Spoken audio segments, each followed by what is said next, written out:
O objetivo dessa mensagem é mostrar para vocês a glória de Deus na sua soberania. Talvez essa mensagem pareça para alguns como uma aula. Independente do que essa mensagem se parecer, eu espero que ela seja inflamada pelo fogo do Espírito Santo. Capítulo 9, verso 9 ao 14. Porque a palavra da promessa é esta: por esse tempo voltarei e Sara terá um filho. E isso não aconteceu somente com ela, mas também com Rebeca, ao conceber de um só, de Isaque, nosso pai. E os gêmeos ainda não eram nascidos, nem tinham feito bem ou mal, para que o propósito de Deus, quanto à eleição, prevalecesse, não por obras, mas por aquele que chama. Quando foi dito a Rebeca: o mais velho será servo do mais moço, como está escrito: amei Jacó, porém desprezei Esaú. Que diremos então? Que Deus é injusto? De modo nenhum. Talvez você está aqui nessa manhã porque você foi salvo por Jesus Cristo ao ouvir as palavras do Evangelho. Talvez esse é o motivo pelo qual você está aqui.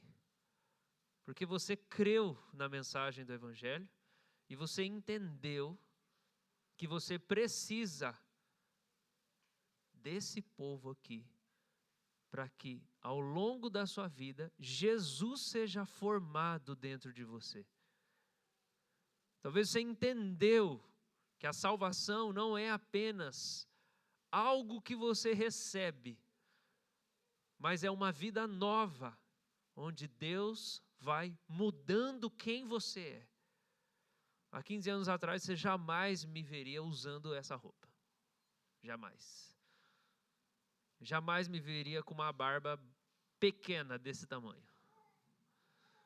Muita coisa você não ia ver, mas Deus muda a gente se a gente anda com Ele. Talvez você está aqui nessa manhã porque alguém mandou você vir. Você vai, senão não vou fazer almoço. Você vai, senão nós vamos quebrar o pau. Você veio do mesmo jeito. Agora, o que é importante para nós nessa manhã é que, independente do motivo pelo qual você veio, se você já entendeu quem é Cristo ou não, se você está salvo ou não, se você confia no Evangelho ou não, o que eu quero nessa manhã é te mostrar o tamanho do Deus que enviou Jesus Cristo para te salvar. Esse é o interesse dessa manhã. Qual é o tamanho desse Deus? Quem é Ele? O que Ele fez antes de criar o mundo? O que Ele está fazendo hoje? Quem é Deus? O Deus que enviou Jesus Cristo. E particularmente, a partir desse texto, eu quero mostrar para você que o Deus que te salvou em Jesus não é fraco. Ele não é fraco. Mas como disse o apóstolo Paulo, até a fraqueza dele é mais forte que a sua força. Ele não é louco.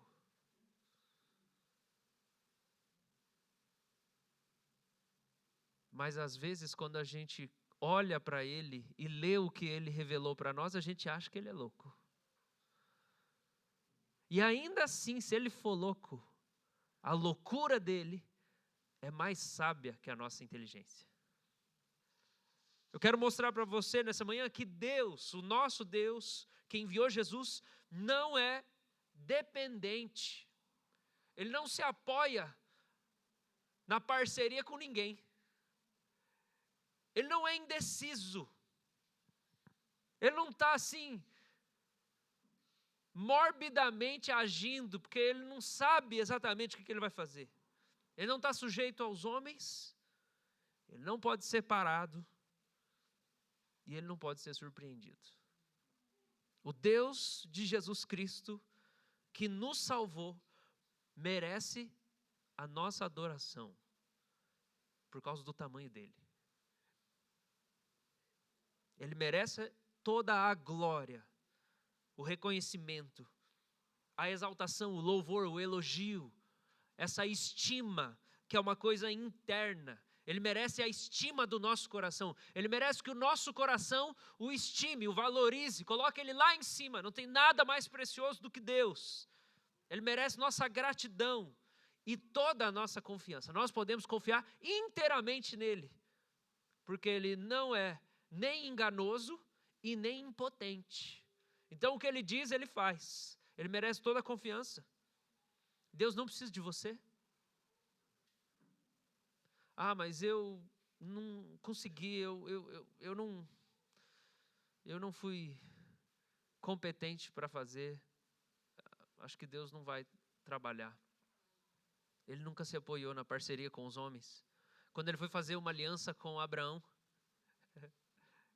ele pôs Abraão para dormir.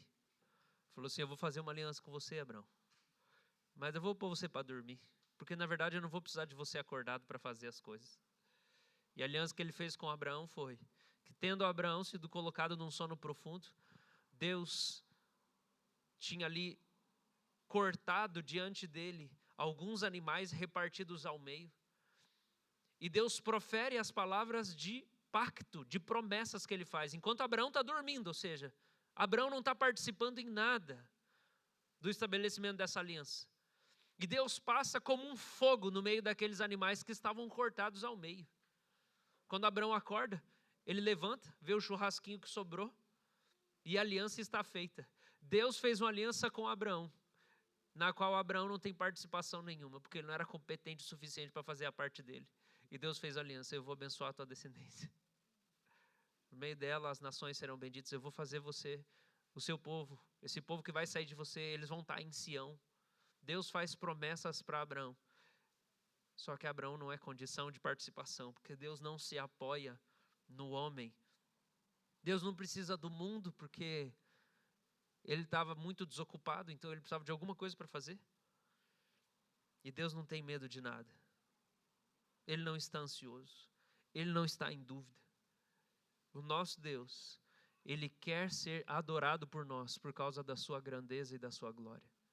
Ele quer ser amado por causa da sua majestade, da sua divindade, da sua beleza. Ele deseja ser observado por nós, contemplado por nós. Ele quer que a gente observe a sua glória e corresponda.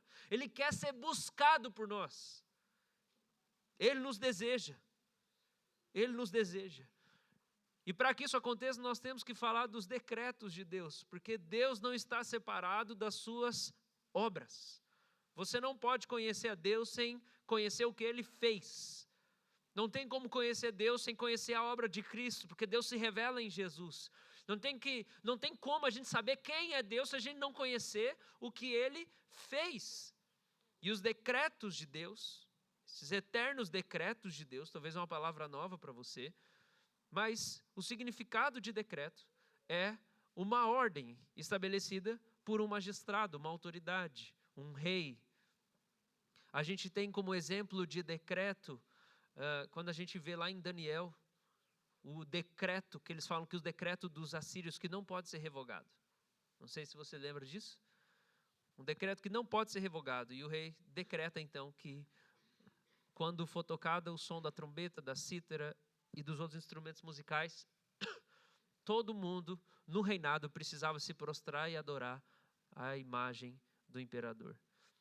E lá está escrito, um decreto que não pode ser revogado. O decreto dos assírios podem ser revogados, porque hoje ninguém está fazendo isso mais. Mas aquilo é um tipo do reino de Deus. Porque os decretos de Deus não podem ser revogados. O decreto do rei do universo não pode ser revogado. O que Deus decretou, o decreto que Ele baixou, a ordem que Ele deu, não pode ser revogada, não pode ser mudada. O que Deus decidiu vai acontecer. E Ele vai providenciar que aconteça. Quando a gente olha na história, tem um teólogo chamado François Turretini, e ele escreve: os decretos são o conselho de Deus concernentes às coisas futuras fora dele. Então Deus tem uma vontade. Ele tem algo que ele decidiu fazer. Herman Bavinck, ele fala que os decretos são a obra interna de Deus. Parece bem complicado. Uma obra interna de Deus. A teologia vai falar que tem a obra interna e a obra externa.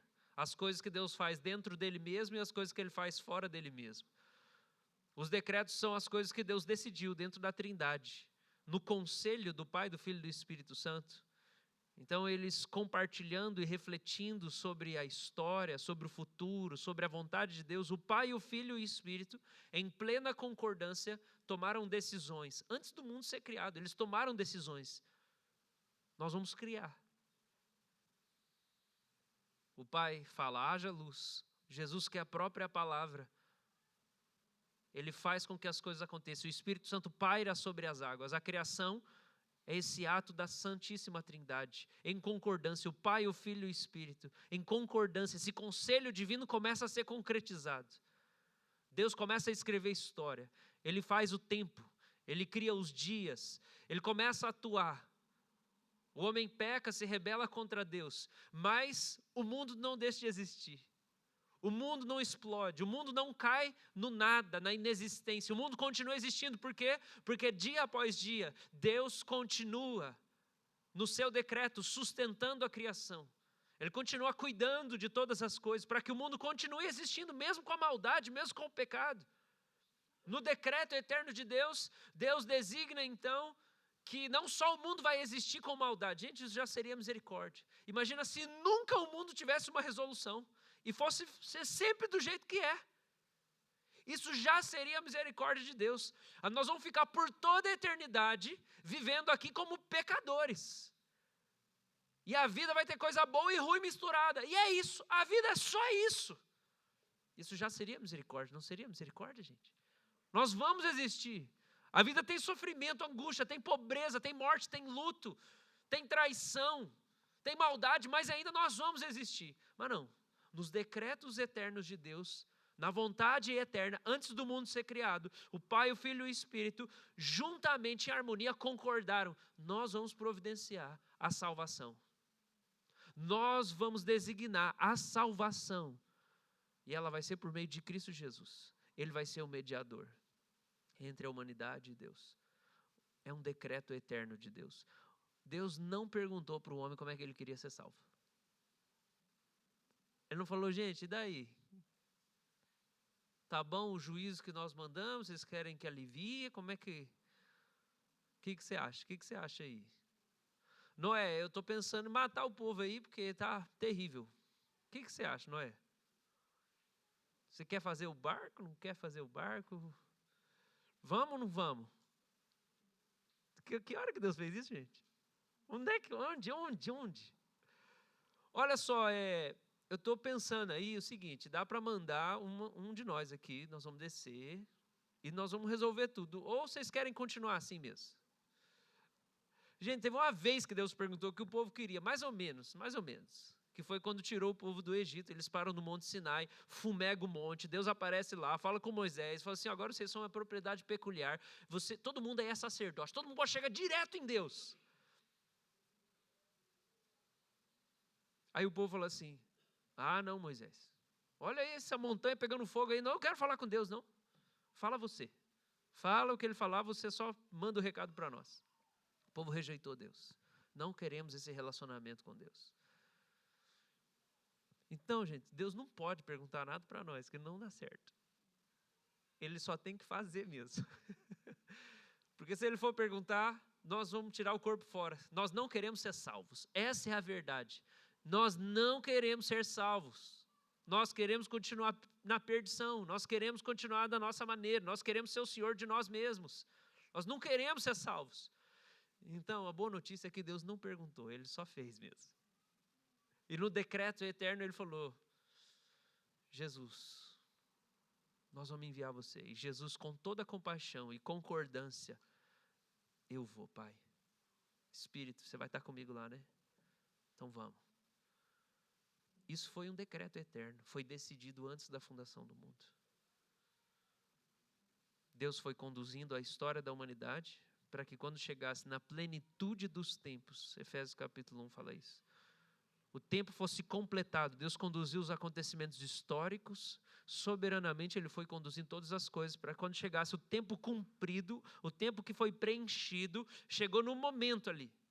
Era o momento que Deus preparou. Aquele momento na história, debaixo do governo do Império Romano, século I, ali, Belém, pronto, a redenção vai chegar.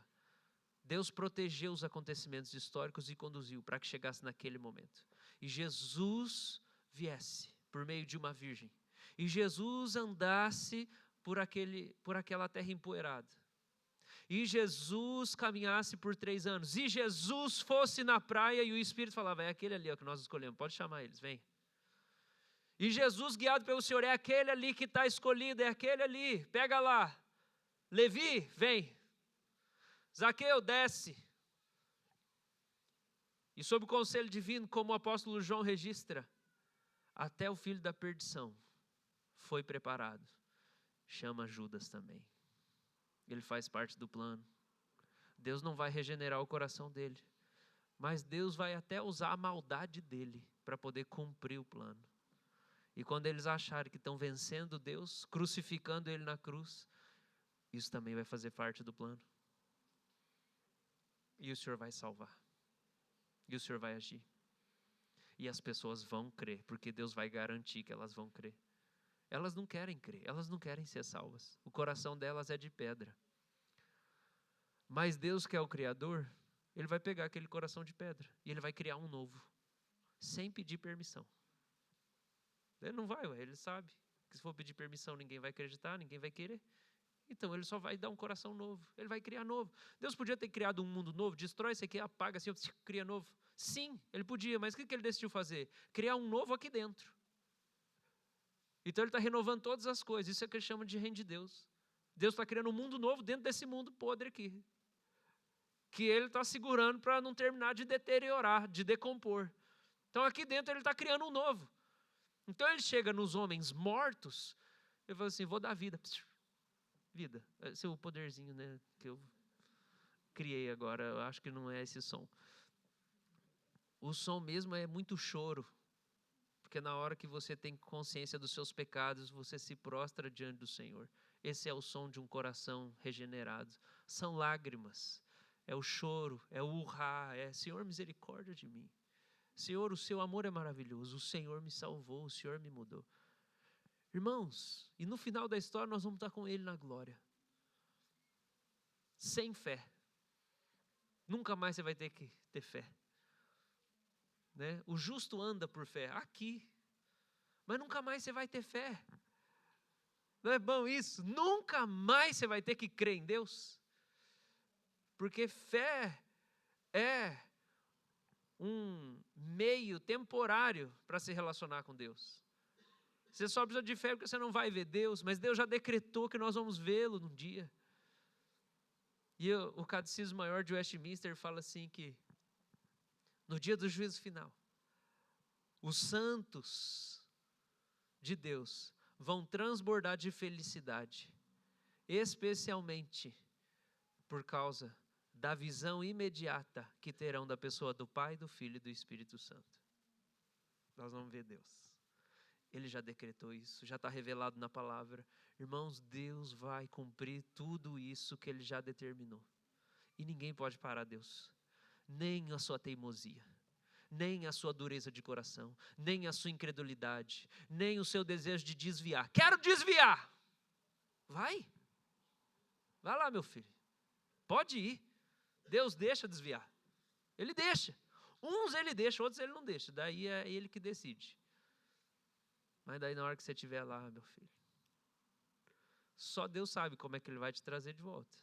Se vai ser meio bruto, ou se vai ser meio tranquilo, mas geralmente tem que ser meio bruto, né? Geralmente, Romanos capítulo 1, Deus vai ter que deixar você, entregar você as suas paixões e concupiscências. Quer? Vai. Vai, você vai beber. Você vai beber do suco que sai do seu pecado. Você vai sentir o gosto amargo da rebeldia. Mas não é porque Deus não conseguiu te vencer, não. Tá. Quem que vai vencer Deus? Nem Deus luta com o diabo, ele manda os anjos. Anjos, vocês querem participar? Vai lá, então, vai lá. Miguel, vai, faz um negócio lá. Gabriel, vai lá. Quem que vai contender com o Todo-Poderoso? As nações da terra são como um grão de areia que cai dentro de um balde, disse o profeta Isaías. Os habitantes da terra são como gafanhotos para Deus. Não, Deus, não aceito. Se Deus só fizesse aqui, acabou tudo. Mexi o dedinho, acabou. Quer desviar? Tá bom. O Senhor vai dobrar o seu coração. Talvez você vai ser salvo pelo fogo. O apóstolo Paulo escreve aos Coríntios, tem gente que vai para o céu como que pelo fogo. Por quê? Porque é de Deus, foi salvo, mas quis viver brigando com o pai. Sabe o filho que briga com o pai? É rebelde a vida inteira, bate boca com o pai, e ele entra em confronto e conflita com o pai. Deus tem filhos assim, irmãos. Aí o que acontece? No grande dia que Jesus voltar, você vai, meu filho, você vai para o céu. Como que pelo fogo chamuscado? Porque nada que você fez na vida prestou. Foi só pecado e rebelião. Você vai pelo fogo. Mas se Deus quer te salvar, você vai. E você vai diante da face dele. E você vai adorar ele por toda a eternidade. Porque você não vai conseguir ver ele e ficar assim, desse jeitão seu, que você fica no culto, não louva, não levanta a mão, não faz nada, não sinto nada. É meio chato.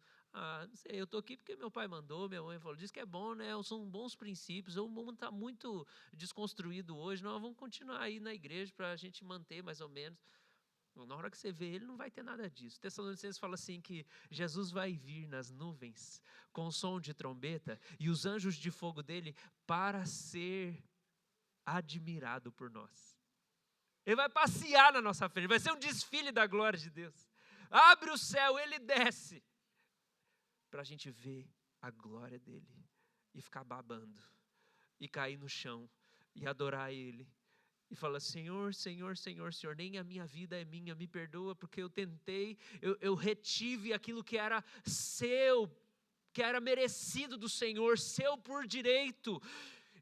Eu vivi, eu fiz escolhas por causa da minha própria vontade, Deus, mas agora eu estou vendo a sua glória, me perdoa. Todo joelho vai se dobrar, toda língua vai confessar que Jesus é o Senhor. Irmãos, isso só vai acontecer porque Deus decidiu que vai acontecer.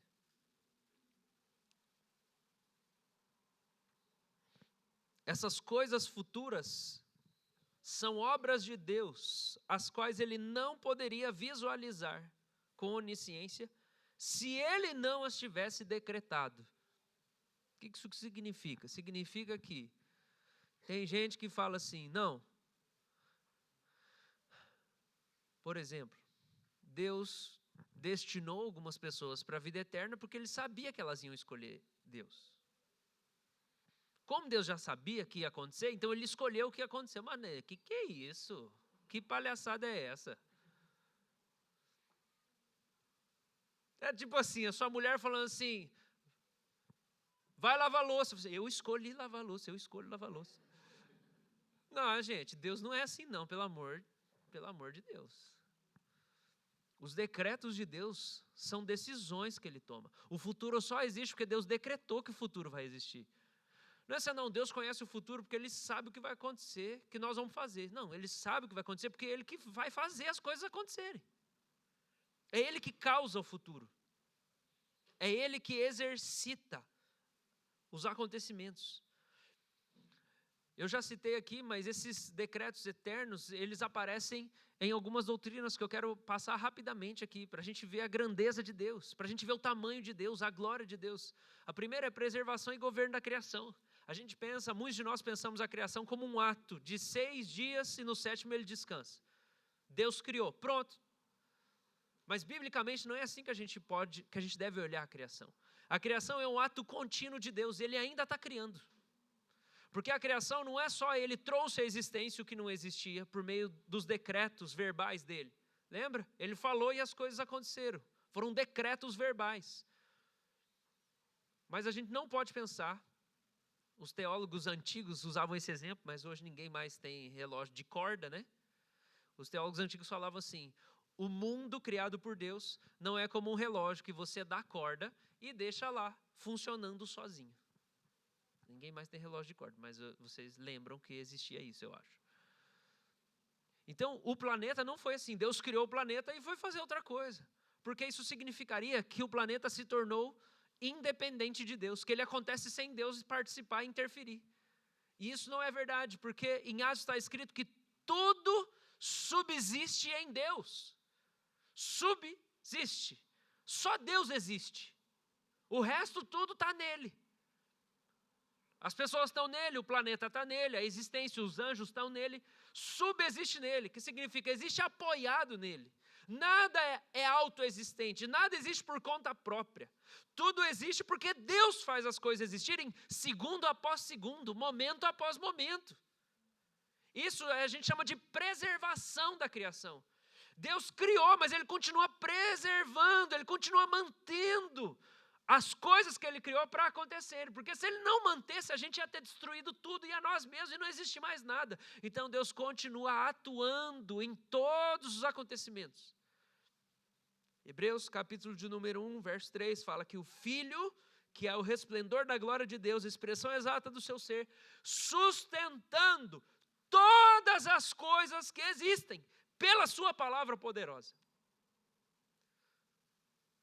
As coisas só existem porque Deus manda elas existirem momento após momento. Deus acorda o galo e manda o galo cantar. Deus acorda o sol, manda o sol nascer para nós, mas ele já estava em algum lugar brilhando, a gente sabe disso. Deus ordena que o planeta gire ao redor da órbita. Deus ordena as estações. Deus ordena que o sangue vai continuar correndo pelas suas veias. Você não vai ter uma parada cardíaca, porque Deus está mandando o seu coração bater. É a palavra dele que faz que todas as coisas aconteçam. Isso é chamada doutrina da preservação e governo. Deus está governando. Ele não só criou o mundo, ele pilota, ele conduz. E daí a gente contende com ele. Aí a gente briga com Deus. Deus, se o Senhor está governando, por que isso aconteceu comigo na minha vida? Por que, Deus? Por que eu passei por isso? Por que eu estou passando por isso? Se é o Senhor que está governando. Irmãos, nós estamos no capítulo 9. Vira sua página, a página da sua Bíblia, vai para o capítulo 11, verso 33. Aquela música que a gente cantou semana passada aqui na igreja.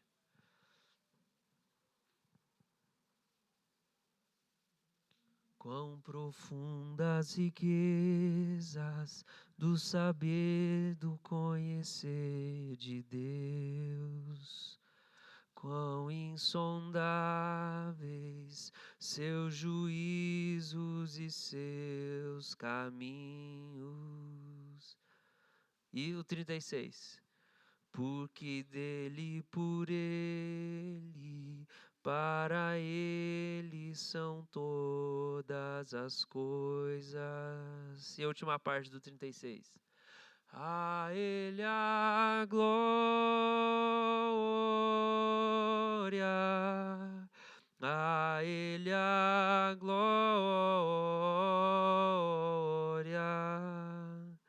a ele a glória, para sempre, amém. Por que Paulo botou isso aqui no final do capítulo 11, irmãos? Porque o capítulo 9, 10 e 11, ele está lidando com a crise. Se Deus é soberano, eu queria tanto que os meus parentes se convertessem. Porque se Deus escolhe quem vai crer, essas pessoas não podem resistir. Eu queria tanto que esses parentes meus se convertessem. E ele termina o capítulo 11 e ele vai falar assim, mas Deus ainda pode salvar Israel incrédulo novamente. Irmãos, Paulo está lidando com essa tensão da autoridade de Deus e acontecimentos da história. Se Deus é soberano, se ele prometeu, falou assim, vai nascer um filho em tal época para Rebeca. Ele vira para Raquel, vai nascer tal filho para você. E eu já sei quem dos dois filhos é que eu vou amar, eu vou abençoar, eu vou prosperar. É Jacó, não é Esaú. É o pior, é o mais difícil. É o enganador. É o que vai enganar o pai, é o que vai enganar o irmão, é o que vai fugir a vida inteira, porque não é por causa das obras dele, ou do comportamento, ou da decisão, ou do que ele faz. É por causa da minha graça, é porque eu quero abençoar ele. E Paulo está vivendo esse drama aqui no capítulo 10 ele fala, eu estou orando para o povo se converter, mas eu sei que é Deus que salva eles. diante dessa tensão da soberania de Deus e dos acontecimentos da nossa vida, do sofrimento da nossa história, que a gente fala, Deus, se o Senhor é soberano, por que está acontecendo essas coisas ruins? Paulo chega no final e fala assim, eu não sei qual profundidade da sabedoria, do conhecimento de Deus. Eu não conheço a mente de Deus. Mas Deus é mais sábio que eu. E por que Ele deixa acontecer? Eu não sei. Mas sabe o que eu vou fazer? Eu vou adorar a Deus. Eu vou louvar a Deus. Eu não preciso ter resposta. Eu só preciso entender o tamanho dEle. E que Ele sabe para onde Ele está conduzindo a história da humanidade. Ele merece a minha adoração. E eu não entendi ainda. Mas eu sei que Ele é grande. Eu sei que Ele não é só grande e poderoso, Ele é mais sábio do que eu, a loucura dEle é maior que a minha sabedoria, Ele é amor, Ele é bondade, Ele é misericordioso, e Ele escolhe em quem Ele vai derramar misericórdia, e se eu estou aqui é porque a misericórdia de Deus me alcançou. Talvez Deus não me livrou de todas as coisas difíceis da vida, talvez eu não fui livrado de todo sofrimento ou experiência ruim, de rejeição, de abandono, de alguma doença que eu carrego comigo. Mas o que Paulo faz no fechamento de tudo isso? A Ele a glória. Quando eu vejo o tamanho de Deus, eu não preciso achar resposta. Eu posso adorar. Eu vejo o tamanho de Deus, eu não sei explicar. Por que Deus deixou eu ser abusado? Por que Deus deixou eu ser rejeitado? Por que Deus deixou eu passar por tudo aquilo? Irmãos, eu vou dizer uma coisa, que quando a gente olha para a providência divina e a gente adora Deus, Deus dá propósito para os nossos sofrimentos. Aquilo que a gente vivia reclamando e achando ruim na nossa história, de repente a gente olha diferente. Porque a palavra de Deus fala assim que quanto mais a gente adora alguma coisa, a gente fica parecido com aquilo. E quanto mais você adora a Deus, mais a gratidão enche seu coração, a graça de Deus enche seu coração. E aquilo que antes era uma angústia, uma agonia sua, é uma parte não resolvida da sua vida. Agora aquilo começa a ser permeado da bondade, da gratidão. E você começa até a falar assim, esse negócio está ficando tão pequeno na minha história. Porque eu estou vendo o tamanho de Deus. Eu estou vendo o tamanho de Deus. Deus que governa todas as coisas. Ele cuida da minha história. A história da humanidade. A providência divina na história da humanidade. É um outro decreto de Deus também.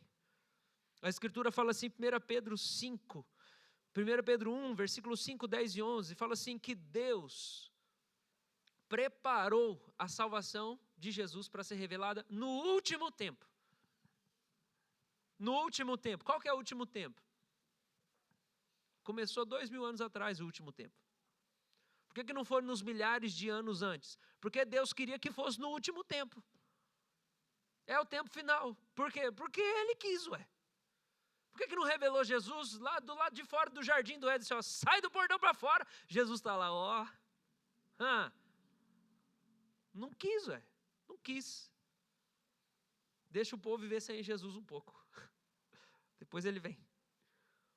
Isso significa que Deus conduz a história da humanidade. Para chegar no último tempo, Deus foi soberanamente guiando esse fio condutor da história, os acontecimentos. Irmãos, na Torre de Babel a gente viu o juízo de Deus sobre a humanidade. Os homens não podiam mais comunicar, cada um começou a falar uma língua diferente. Houve uma separação, perderam a capacidade de fazer comunidade. Tudo ficou muito mais difícil ali. Mas o que aconteceu ali? Aquele juízo de Deus, por causa da soberba dos homens, depois, como diz em Atos, fez com que os homens se espalhassem pela face da terra. Surgissem linguagens novas, culturas diferentes. As etnias foram se espalhando. As culturas foram sendo feitas e desenvolvidas. E a gente tem toda essa riqueza de estilo musical, de estilo de arte, de todo tipo de coisa que funciona ao redor do planeta Terra. Aí você pensa, não, esse é o juízo de Deus. É o juízo de Deus, sim. Mas Deus é soberano de uma maneira tão maravilhosa que não era só o juízo de Deus. Ele estava usando esse momento para produzir tudo aquilo que Jesus merece receber quando Ele voltar no último dia. Adoração de gente de todo povo, tribo e língua que está debaixo do céu. Soberanamente o Senhor trabalha. E Ele tira a glória que é devida ao seu nome através da história cinzenta da nossa vida. Daniel capítulo 2 fala assim, verso 20, bendito seja o nome de Deus, de eternidade a eternidade, porque dele é a sabedoria e o poder. É ele quem muda o tempo e as estações. Remove reis, estabelece reis, dá sabedoria aos sábios e entendimento aos inteligentes. Ele estabelece o tempo, coloca o tempo, remove o tempo, as estações. Deus fala, vai ser inverno agora, vai ser primavera, vai ser verão, vai ser outono. Deus faz isso. O tempo. Fala que ele é a fonte e dá sabedoria para o sábio e entendimentos inteligentes. Por que a revolução científica só veio agora nos últimos 100 anos? Porque Deus quis dar só agora o descobrimento dessas coisas todas. Ele dá o conhecimento para quem ele quer. Meu Deus, mas por que esperou tanto tempo? Porque ele quis, Ele está conduzindo a história do jeito dele. Os acontecimentos seguem essa condução gloriosa de Deus. Agora isso só está acontecendo porque ele já decretou antes de criar o mundo. Herman Bavinck escreve, os decretos de Deus se tornam visíveis no curso da própria história. Eles se mostram a nós em cada página como fatos da história. Um irmão filósofo holandês, Egbert Schumann, ele escreve assim, um livro chamado Cristãos em Babel, um livrinho muito bom. Ele afirma, o senhorio de Jesus Cristo sobre a história é o senhorio sobre o futuro. Nada no desdobramento da cultura humana acontece por acaso. Nada. Na Bíblia está lá quem criou os primeiros instrumentos musicais. Deus estava lá, irmãos. Deus estava soprando entendimento para eles. O profeta Isaías fala que Deus ensina o agricultor como que ele deve semear cada semente e regar cada semente. Que tipo de buraco você faz no solo? Uma semente disso, uma semente daquilo. Depois que você colhe, como é que você faz o pão? Está lá em Isaías. É Deus que ensina o agricultor a trabalhar na terra. Gente, se não fosse essa providência divina, a gente não ia saber nada não, gente. Você ia tentar comer pelo olho. Você ia tentar cheirar pelo braço. Deus dá para nós lucidez, capacidade de funcionar. Nada acontece por acaso. Continuando a citação. A própria força dinâmica da história é Cristo. Cristo é a força dinâmica da história, que lidera a história para a consumação do seu reino, em cuja vitória final já está decretada com autoridade divina. A escatologia cristã se opõe de modo total à futurologia humanista.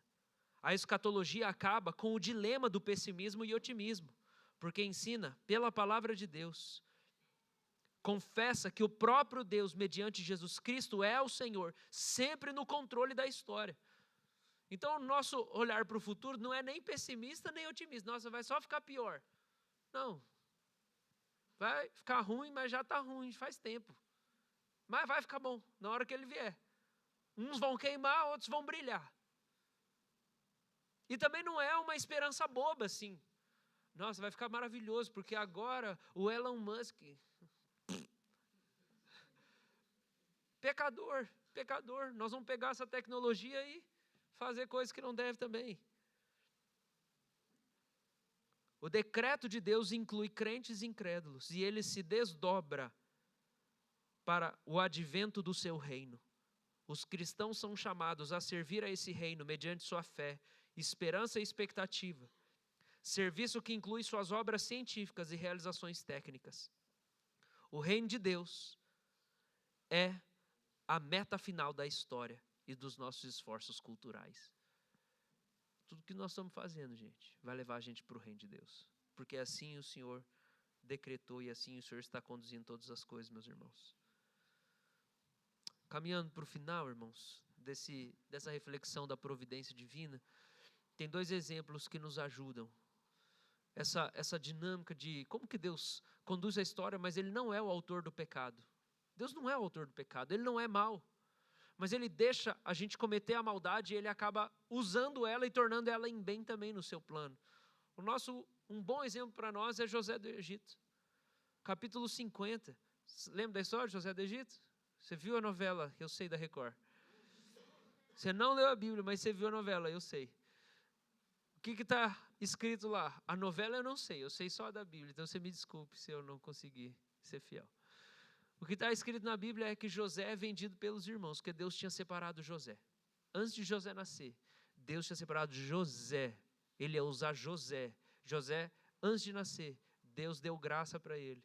E ele foi separado como alguém que tinha promessas e sonhos. E através de José, então, Deus vai livrar todo o povo dele, descendente de Abraão. Todo o povo vai ser livrado através de José.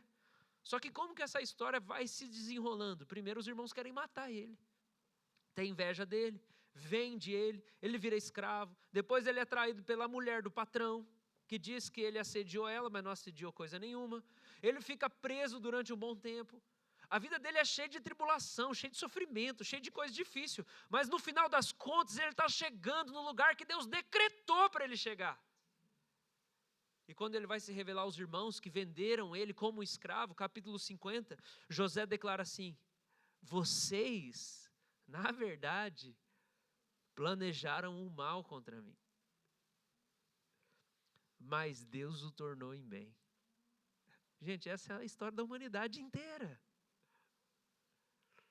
Nossa rebelião contra Deus. E Deus pega toda a nossa rebelião e torna em bem. E no fim nós estamos aqui, salvinho. Fazendo um monte de barbaridade ainda. Tratando mal os filhos, tratando mal a esposa, brigando com Deus. Ainda sendo lascivos, ainda arrogantes. E Deus está aqui salvando a gente. Trabalhando em nós. E o nosso coração vai planejando esse mal, executando esse mal. Somos apáticos, não temos compaixão das pessoas que sofrem. Está aqui a maldade, mas Deus vai tornando em bem. E o texto fala assim, que Deus fez isso para fazer. Deus deixou eles fazerem o mal, então Deus transforma o mal em bem para fazer alguma coisa. Ele tinha um propósito com isso. E o que é que Deus diz através de José aqui que vai fazer? Para fazer, como estão vendo agora, que se conserve a vida de muita gente. Portanto, não tenham medo. Eu sustentarei vocês e os seus filhos. E assim José os consolou e lhes falou o coração. Irmãos, essa visão da soberania, do tamanho de Deus, que o mal para Deus, ele até transforma o mal em bem, que ele é tão soberano, que ele está tão acima de tudo, que até quando a gente tenta estragar, a gente não consegue estragar. Existe para que em momentos de dificuldade na nossa vida, a gente aprenda a não ter medo. Crente, não tenha medo. Planejar o mal contra você, deixa Deus transformar em bem.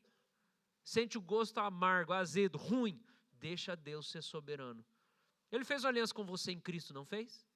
Ele não te chamou pelo nome? Ele não disse que Jesus é o teu Senhor? Ele não pôs em você fé para confiar em Jesus? Ele tem uma aliança com você. Ficou ruim? Ele tem uma aliança com você. Ele vai transformar o mal em bem. Segunda coisa, fala que José consolou eles. Essa visão da glória de Deus, da grandeza de Deus, dos decretos de Deus, dessa ação poderosa de Deus, é para consolar o nosso coração. Eu lembro, irmãos, Deus, no começo da minha caminhada, assim, Deus me deu uma consciência da soberania dele muito forte nos primeiros anos. Eu lembro de eu orando para Deus, coisas que depois eu descobri, que Agostinho escreveu, outros homens escreveram. E eu lembro falando assim, Deus, eu sei de uma coisa, todo mundo é pecador, e a culpa é nossa mesmo. Mas eu creio que até pela sua providência divina, o Senhor escolheu que pecados que eu ia ter e que eu não ia ter. Porque não dava para eu ter todos, né? Senão eu não ia viver um dia. Então assim, por que eu tenho esses e não aquele? Eu creio que está até debaixo da sua soberania. E Deus, eu acredito que esses pecados que eu tenho na minha vida é para o Senhor poder se revelar para mim de um jeito que é só através da luta contra eles que eu ia conseguir te conhecer. E junto com isso eu botei, Deus, o Senhor sabe também por que eu passei por abusos na minha infância. O Senhor sabe também por que eu tenho tanta raiva no meu coração. Eu quero dizer para o Senhor, eu acredito que o Senhor vai transformar isso em bem um dia. Eu acredito que o Senhor vai me usar para consolar pessoas que passaram por dor e sofrimento também um dia. Eu acredito, Deus, que o Senhor vai pegar isso aqui de mal e o Senhor vai transformar em bem. Eu quero confiar no Senhor, com a minha história toda torta. Amém, irmãos? A gente pode ter essa confiança em Deus, de que transforma o mal em bem, de que Ele está fazendo isso na nossa vida também. Que a gente é chamado para descansar. Irmãos, o apóstolo Paulo escreveu aos Gálatas, e ele falando da própria conversão dele, do testemunho dele.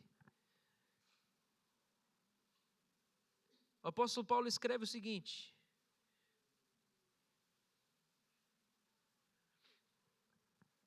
vocês ouviram qual foi no passado o meu modo de agir no judaísmo.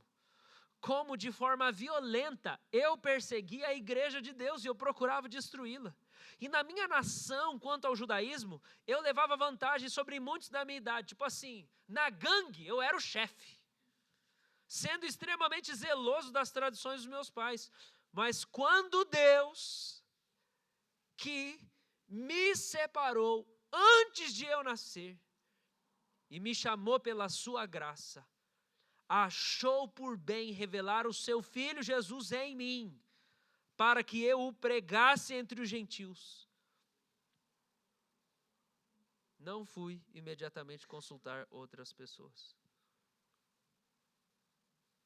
Paulo vai descrevendo toda a biografia dele, porque eu era descendente da tribo de Benjamim, hebreu de hebreus, circuncidado no 8º dia, mestre, fariseu, me destacava, zeloso, eu assolava a igreja, maltratava as pessoas.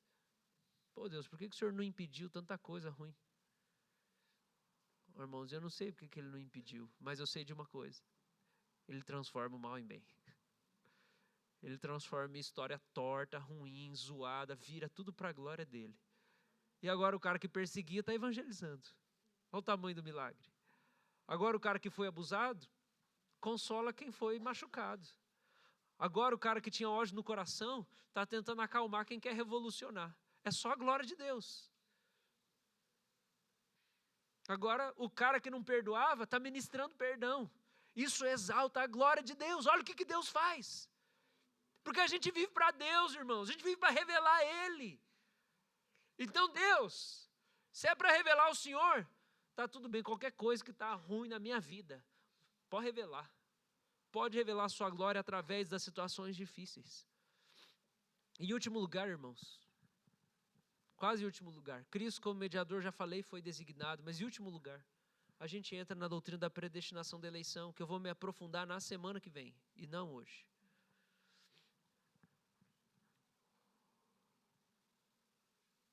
O texto fala para nós que os gêmeos não tinham nascido, Romanos 9, verso 11. E o propósito de Deus quanto à eleição prevaleceria. Agora ele está falando, se a gente pensar, os teólogos às vezes falam da providência quanto esse decreto de Deus a respeito do mundo físico. Então a providência de Deus são as coisas que Deus determinou na eternidade sobre o mundo físico, são os acontecimentos. E a predestinação são os decretos de Deus acerca das pessoas. Porque o apóstolo Paulo fala que Deus predestinou anjos e demônios. Homens e anjos. Alguns para a salvação e outros para a perdição. Todos se perderiam se Deus não tivesse decidido que alguns creriam.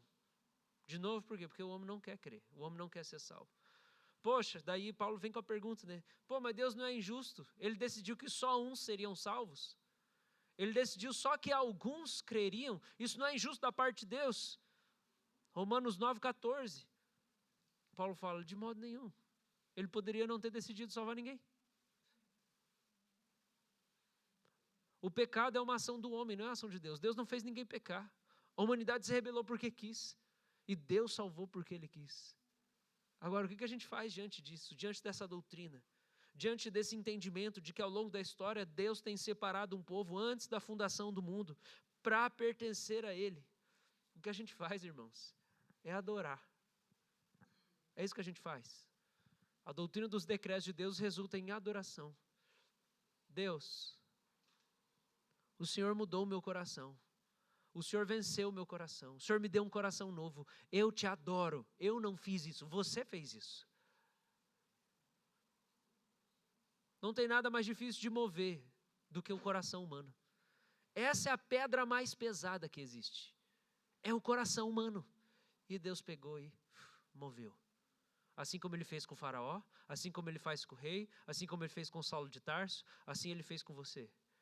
Mas você pensa, mas eu nunca matei ninguém, eu não fiz as coisas que Paulo fez. Mas a sua incredulidade é a mesma que estava no coração dele, que ia te levar para o inferno, por toda a eternidade. A sua rebelião contra Deus é a mesma rebelião. E ele, mudou seu coração. Você tem um novo coração. Você tem que adorar ele. Porque ele te acordou para a realidade. Ele te acordou para a verdade. Ele te pôs os pés num chão firme. Você sabe quem é Deus. Você sabe quem é Jesus. Você sabe o que é vida agora. Agora você sabe por que você existe. É para a glória dele. Você não está vagando no mundo sem sentido. Você sabe o sentido. É ele. E foi ele que fez. Foi ele que abriu seus olhos. Segunda coisa, humildade. Eu confio muito mais na ação de Deus do que na minha ação. Eu confio muito mais do que Deus pode fazer. E Deus pode fazer através de mim. Ele quer fazer. Porque até isso, ele decretou. Efésios capítulo 2.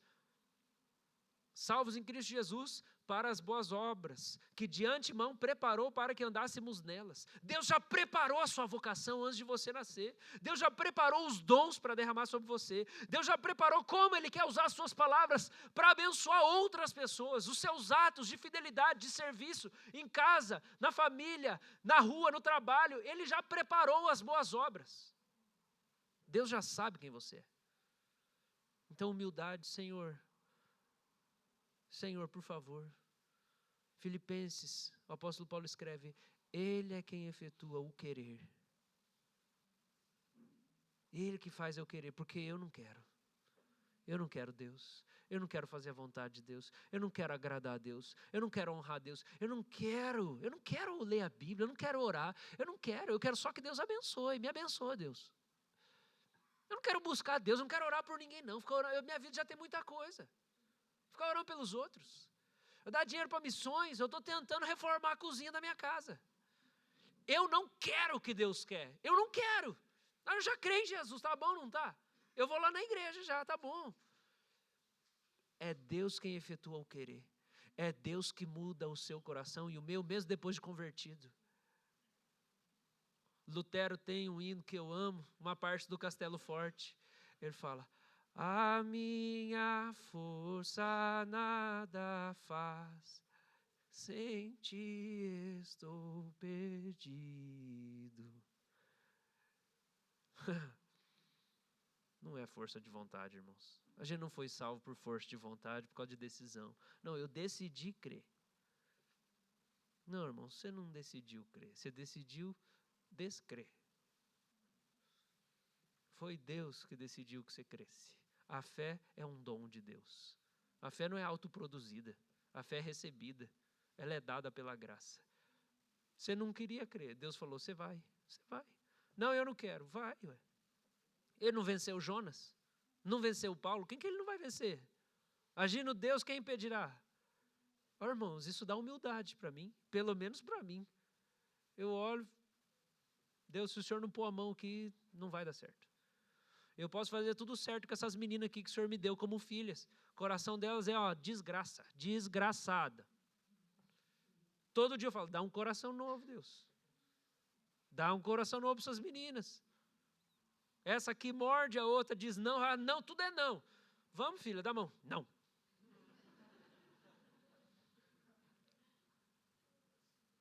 Está ali, irmãos, está ali.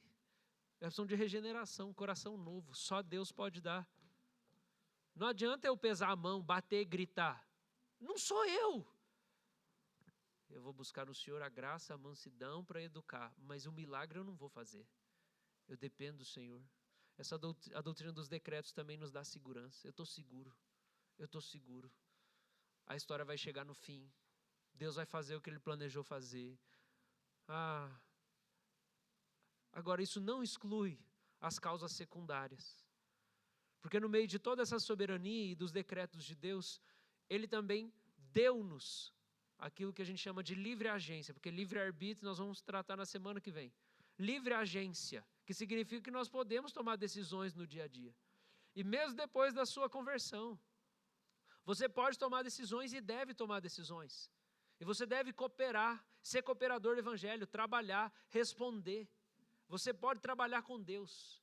Deus vai cumprir, Ele vai salvar, a história vai chegar no fim, Jesus vai ser glorificado, o juízo final vai acontecer.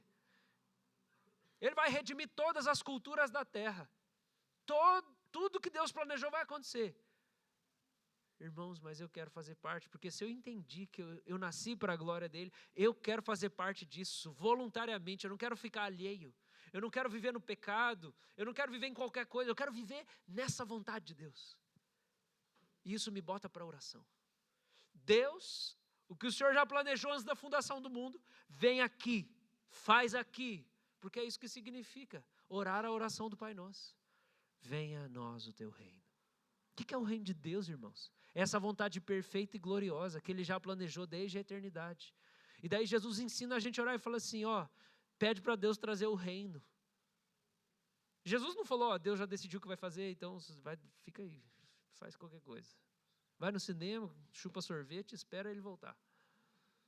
Maratona a série do Netflix enquanto Jesus não vem. Não é isso que Ele fala. Ele fala, meu Pai trabalha até hoje, eu trabalho também. Vocês vão fazer o seguinte, pede o reino para vir. O que é o reino? É esse decreto perfeito, essa vontade perfeita que Deus já decidiu realizar. Então eu não oro porque eu tenho que dar ideia para Deus. Eu oro porque Deus decidiu que quando eu concordo com Ele, o negócio acontece. Foi Ele que escolheu. Eu junto com Deus, eu vou para a palavra. Deus decidiu, vai para a palavra? Vou falar com você. Você vai orar? Eu vou responder. Então eu participo. Você vai pregar? Eu vou salvar. Atos está escrito assim, que Paulo pregou, e todos aqueles que haviam sido destinados à vida eterna, creram. Só converteu aqueles que já estavam predestinados para crer mesmo, mas foi através da pregação que Deus executou e Ele atuou. Então, irmãos, isso dá uma segurança para o nosso coração. Isso dá também um fogo no nosso coração, porque eu sei que já está tudo pronto. Eu posso ser apenas o canal disso, quando eu falo, Deus, traz o seu reino aqui.